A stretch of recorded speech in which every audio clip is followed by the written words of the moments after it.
95. It's 30 days late. It's 60 days late. They paid on time. These FICO scores.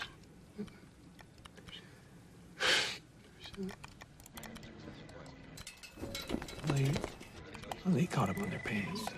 Another 30 days late. LTV 95, LTV 90. They caught up on their 60 payments. days late. Jesus, when is LTV 110? I've never heard of that. 30 days late, rate adjusts.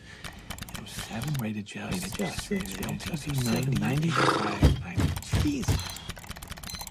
He hasn't moved all day. He does this every few days. Hasn't spoken to me since he hired me. Rated LTV of high risk interest only. Heard of that mortgage. Jeez, heard of that LTV. Ow. Michael, how are you, guy? Lawrence, I found something really interesting.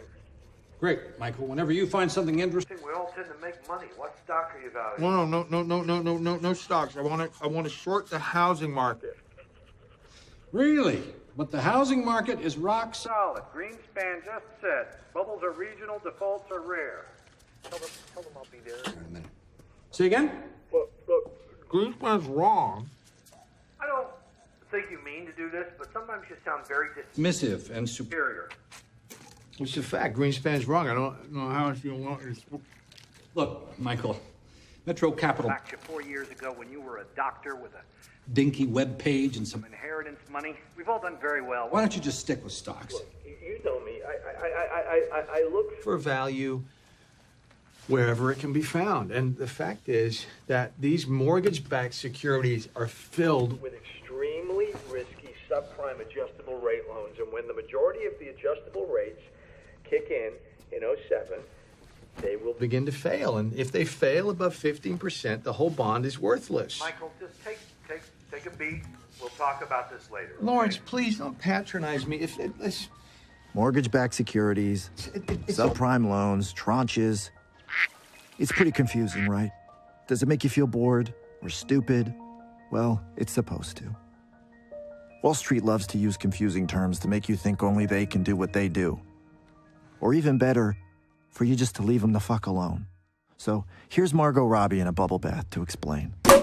Basically, Louis Rainieri's mortgage bonds were amazingly profitable for the big banks. They made billions and billions on their 2% fee they got for selling each of these bonds.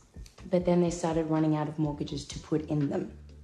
After all, there are only so many homes and so many people with good enough jobs to buy them, right? So the banks started filling these bonds with riskier and riskier mortgages. Thank you, Banjo. That way, they can keep that profit machine churning, right? By the way, these risky mortgages are called subprime. So whenever you hear subprime, think shit. Our friend Michael Burry found out that these mortgage bonds that were supposedly 65% AAA were actually just... How do you know the bonds are worthless? Aren't they filled with fucking thousands of Pages of mortgages? I read them. You read them? Yes. No one reads them. Only the lawyers who put them together read them. I don't think that they even know what they've made.